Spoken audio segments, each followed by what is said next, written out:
People's will, সংবিধান তো রচিত হয় জনগণের ইচ্ছা অনুযায়ী, মানে সংবিধান তো জনগণের যে ইচ্ছা এটার প্রতিফলন হওয়ার কথা, কিন্তু আপনারা সংবিধানকে জনগণের উপরে নিয়ে যেতে চাচ্ছেন কেন?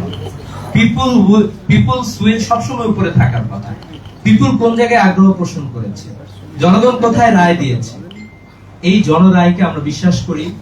যে চক্রান্ত তারা করতেছেন এবং নানাভাবে কথার মার পেঁচে তারা সংখ্যাগরিষ্ঠ নিয়ে এটাকে উপেক্ষা করার চেষ্টা করতেছে। তো এই জায়গা থেকে আমি সচেতন নাগরিক সমাজ এবং ছাত্র শক্তিকে ধন্যবাদ জানাই, তারা একটি গোল টেবিলের আয়োজন করেছে এবং আমরা বিশ্বাস করি যে আমাদের বক্তব্যের মাধ্যমে, আমাদের কথার মাধ্যমে প্রয়োজনে আমরা রাজপথে নামতে প্রস্তুত আছি।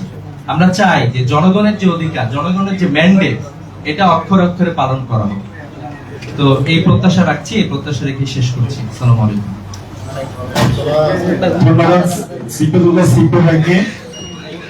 একটা বিষয়, আমরা যখন আলোচনা চলছে, আমরা যারা কথা বলছি আপনাদেরকে অনুরোধ করবো কথা না বলার জন্য। বারবার অনুরোধ করতে মানে এটা সুন্দর দেখায় না। আমরা ডান সাইডে জিজ্ঞেস করেছিলাম কোনো সমস্যা নাই, কিন্তু পুরো সময় আপনারা কথা বলেছেন, এটা খুবই দুঃখজনক। ভাই দাঁড়ানোর সুযোগ নাই ভাই, আমাদের আমরা যখন আলোচনা করছি সেই সময় কথা না বলি। আমাদের আজকে গোলটেবিল বৈঠকের আলোচনার বিষয় ত্রয়োদশ নির্বাচন পরবর্তী রাজনৈতিক বাস্তবতা, যেখানে 2/3 সংখ্যাগরিষ্ঠতা কি গণভোট বাস্তবায়নের অন্তরায় কিনা, এই প্রশ্ন সামনে রেখে আমরা আমাদের আলোচনা করছি। আমাদের মাঝে ইতিমধ্যে সিপাই আলোচনা করেছেন, আমাদের পূর্ববর্তী যে সময় আমরা পার করে এসেছি তার প্রেক্ষাপট বলার চেষ্টা করেছেন।